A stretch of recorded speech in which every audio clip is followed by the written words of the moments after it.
We need to make sure that economic growth doesn't come at a cost of negative economic impact. Because we have finite resources, and in a few years we will be using 3 or 4 times more than the Earth can provide. That can't continue. The impacts of transport, the impacts of waste, all of those things mean that cities just have to get better at managing their resources.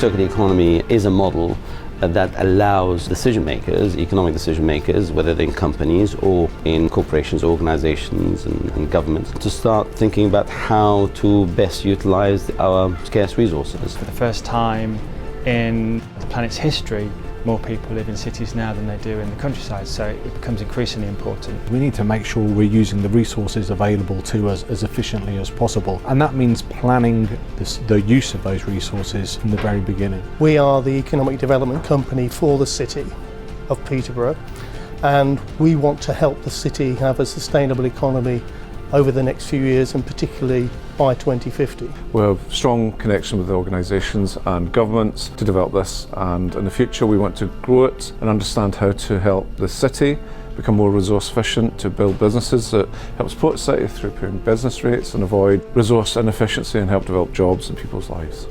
We were looking at policies or best practices in policies and developments in that area, and the work in Peterborough was one of the areas that we picked up on. Peterborough has been at the forefront of the circular economy. It's our creative hub, I think, which has really pushed this through. We've got some very clever people working for Peterborough City Council as well as Peterborough generally. Peterborough are doing a fantastic job. We're really delighted to be here today and have that relationship with the team at Peterborough, so we can learn from what they're doing. I'm sure it's going to be one of the pioneering initiatives in the country and probably in the world.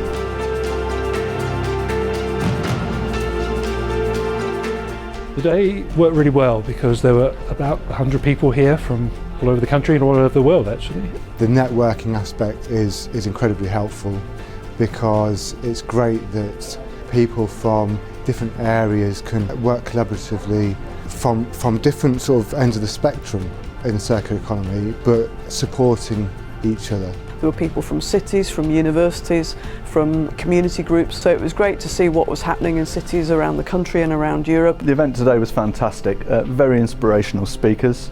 Fabulous today. People came up to me and said somebody came up and said this is the best event they've ever been to. Very important that we have a movement for change, that the circular economy could be a very powerful, motivating influence. It's an excellent example of where you have actually got the policymakers, the academics and businesses all in the room talking and looking to collaborate.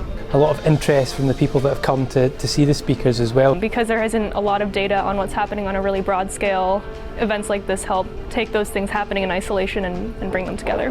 There's still a lot of gaps in our knowledge around the circular economy, and what's really exciting about a place like this is that you get to meet the people who can help you to fill those gaps in. We have the big why, all of us. Why should we do this? It's really important.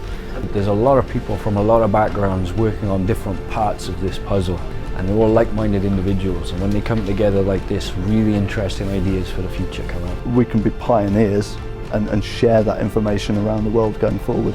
And the one overriding thing that comes out of it is how passionate people are about the importance of this particular topic, and we're absolutely determined as Peterborough to maintain that momentum and keep the dialogue going. And that growing the movement, so to speak, as I said earlier, is a critical part of really gaining traction and movement towards a more sustainable future.